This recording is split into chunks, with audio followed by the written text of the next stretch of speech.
Всем привет, я Юля Сайфан, художница. Книга «Как усилить живопись с помощью тона», Кэрол Кэтчен. Вторая глава «Тон и цвет», продолжение.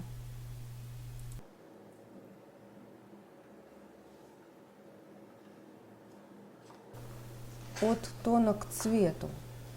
Ричард Шлосс пишет атмосферные пейзажи, полные света. Он использует подмалевок и лессировку, чтобы создать цвет, который кажется живым. Шлосс – художник, который прежде всего думает о тоне, а потом о цвете. После того, как тень и свет определены, он создает свой сияющий цвет. Он всегда начинает с разбора тона, подмалевок в синих или серых тонах. Что он сам говорит о том, как он открывает работу. Тон на первом месте. Я смотрю на это с точки зрения форм и узоров света и тени, а не холмов и деревьев. Не трогаю детали на первом этапе. Этот монохромный подмалевок является основой готового изображения. Второй шаг. Он перекрашивает весь подмалевок, уточняя тональные отношения, добавляя детали и цвет. Цвета подобраны таким образом, чтобы предвосхитить желтую глазурь следующего шага. Места, которые должны быть зелеными, он пишет голубоватыми. Места, которые должны быть оранжевыми, он рисует красноватыми. Области, которые должны быть синими, он пишет пурпурным и так далее. На этом этапе он увеличивает контраст, потому что позже лессировка всей картине снизит контраст. Как только структура тона сформирована, он проходит лессировкой по всему холсту. Мы сейчас говорим о шаге 3, справа вверху. Художник тряпкой наносит тонкий слой индийской желтой глазури на все, кроме неба. После высыхания этой прописки прозрачной краской, чтобы разделить планы, он прописывает холмы в глубине. Он старается использовать цвета одного тона, чтобы они оптически сливались. И сглаживает передний план, чтобы уменьшить резкость некоторых цветов. И последний, четвертый шаг. Он добавляет еще несколько цветов, корректируя их по тону и цвету, добавляя такие детали, как деревья и трава.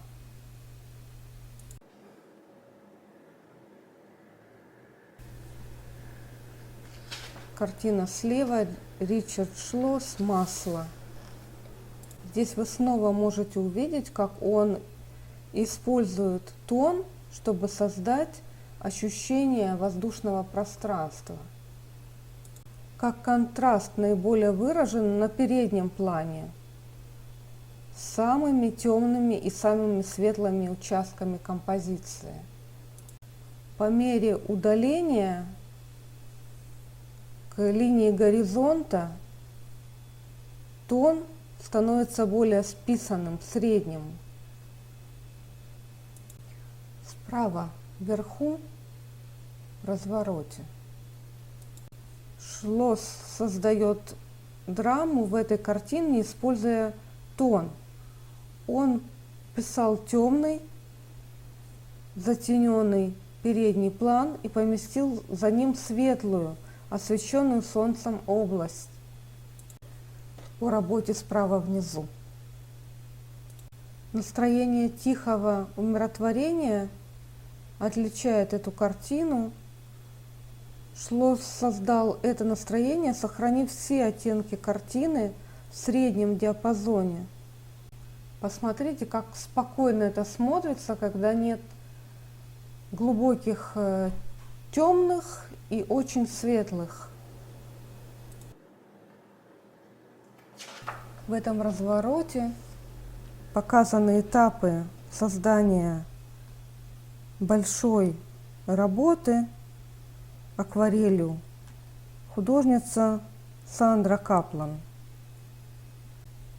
Она пишет большие работы величиной в стену, рисуя в таком большом формате, таким сложным материалом, как акварель. Нужен способ, как контролировать композицию. Художница использует монохромную подрисовку в качестве исходной тональной структуры. Подмалевок выполняется цветом, дополняющим основной цвет, запланированный для картины. От себя добавлю, художница распределила по пятнам в монохромном исполнении, то есть однотонном исполнении композицию, а потом будет постепенно добавлять цвета лессировками. Что она говорит о своей работе? Реальный физический предмет не является моей главной задачей. Мне нравится, что свет и тьма разбивают эти массы, создавая новые абстрактные формы. Изначально распределяя тон, она может свободно работать с последующими цветами, зная, что дизайн произведения всегда готов. Теперь пошагово о акварели Сандры Каплан. Шаг первый. Работая со слайда или с натуры, она очень детально рисует предмет цветными карандашами.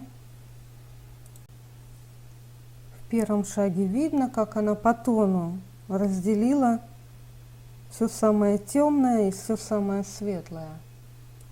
Большую часть картины она планирует писать в зеленом цвете, поэтому использует дополнительный теплый фиолетовый цвет для подмалевка. Далее она мягко лессирует.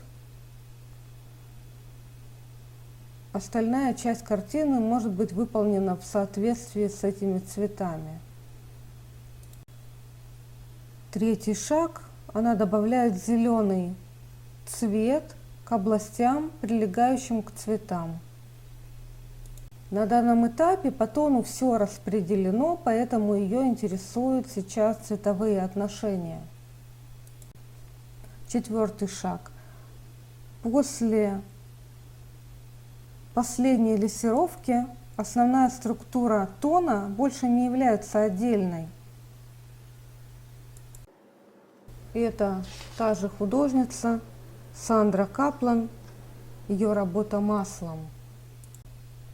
Для этой картины она использует фотоколлаж. Это она писала работу еще в те далекие времена, когда не было у нас панорамной съемки в наших телефонах. В законченной картине вы можете видеть, что хотя она не заботится о натуральном цвете,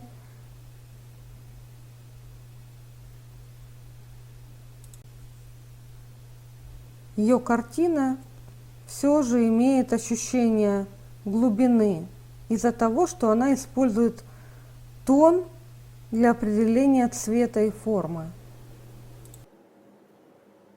Здесь на рассмотрении этапы работы Эверетта Реймонда Кинстера «Масло». Такой тройной портрет. Что он говорит? о тоне в цвете. Хотя я осознаю и чувствителен к выбору цветов в композиции, я твердо считаю, даже подчеркиваю важность тона, светлоты или темноты цветов, как ключа к цветовым отношениям. С первого этапа картины Кинслер думает о точных тоновых цветовых отношениях. Например, когда он формирует лицо, он смело кладет мазки того цвета и тона, который он ожидает в окончательной картине. Тут говорится о том, что он пишет на пленэре быстрее и спонтаннее. Но когда он пишет в студию, он посвящает время предварительному планированию композиции и цветовых отношений. Часто делает предварительные наброски в цвете и тоне. Прежде чем приступить к окончательной композиции этого портрета, Кинслер потратил несколько дней. Что же он искал на протяжении этих дней? Здесь пишут, что он написал отдельные портреты, этюды голов каждого из этих людей. Искал позу, которая бы подчеркивала личность каждого из них. Шаг первый. Он начинает работу с того, что рисует фигуры поверх своего рисунка углем. С самого начала он определяет светлые и темные области внутри каждой фигуры. Второй шаг. Все три фигуры и фон пишутся одновременно. Первоначально он сосредотачивается на общих формах. По ходу работы он будет совершенствовать формы и детали. Третий шаг. Цвета и тона становятся в центре внимания. Детали уточняются, лица и жесты обостряются. Четвертый шаг. В окончательной картине композиция остается в основном такой же, как она была заложена изначально. Формы были уточнены, цветовая гамма скорректирована и детали добавлены.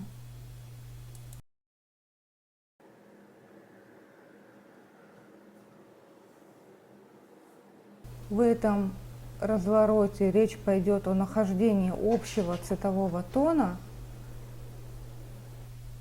Поэтапно показана работа Пэт Бергер.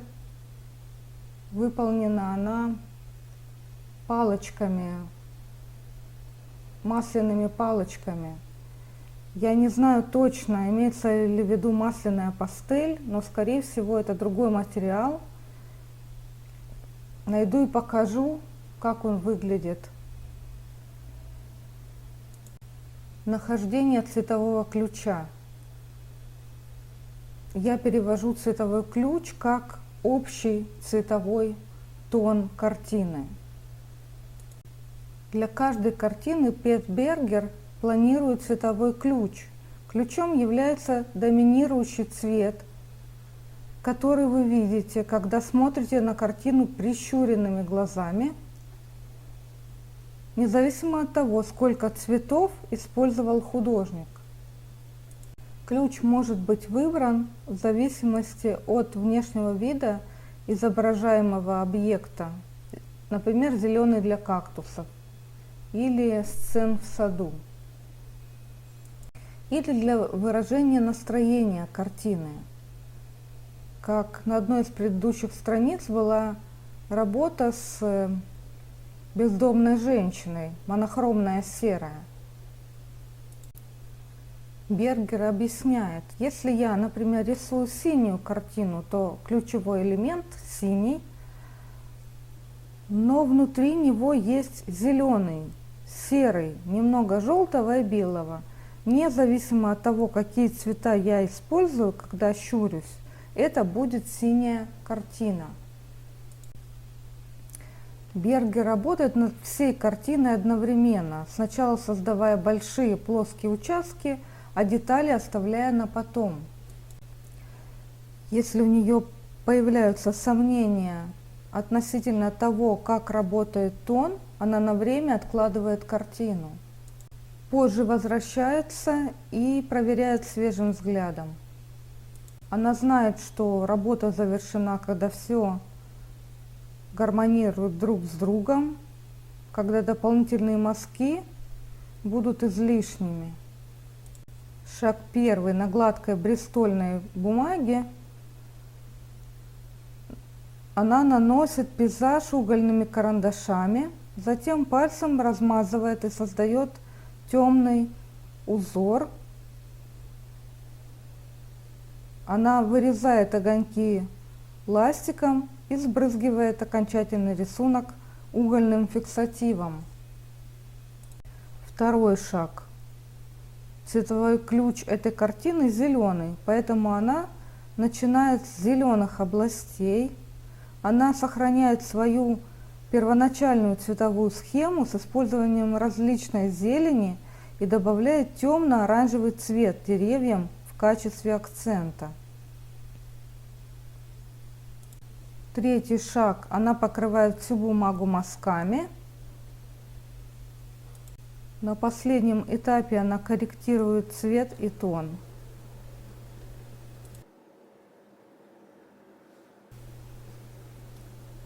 Эверент Раймонд Кислер. Масло. Художник работает напрямую цветом и тоном. А это означает, что каждый наносимый им цвет, штрих также выбирается по тому тону, который он имеет. Это особенно заметно в пейзаже а-ля Прима. Цвет наносится быстрыми одиночными мазками с небольшим количеством слоев. Следующая работа тоже кисти Кинслера, масло.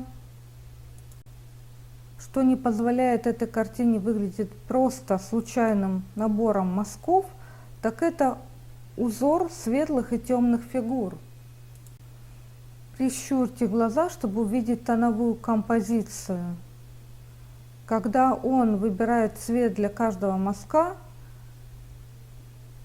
также учитывает, насколько светлым или темным должен быть этот мазок для всей композиции в целом. Картина справа вверху в этом развороте. Эта картина выглядит живо, потому что она использовала активные мазки и полную гамму тонов. Картина меняется от белого к черному.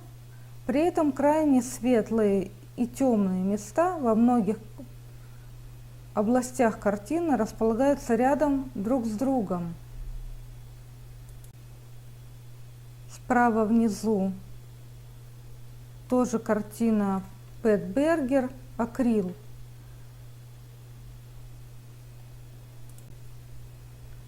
Что придает этой картине визуальную привлекательность, так это падение света и тени на объект. Поверните изображение в любом направлении, вверх ногами или же в бок, и вы все равно увидите захватывающий узор из светлых и темных участков.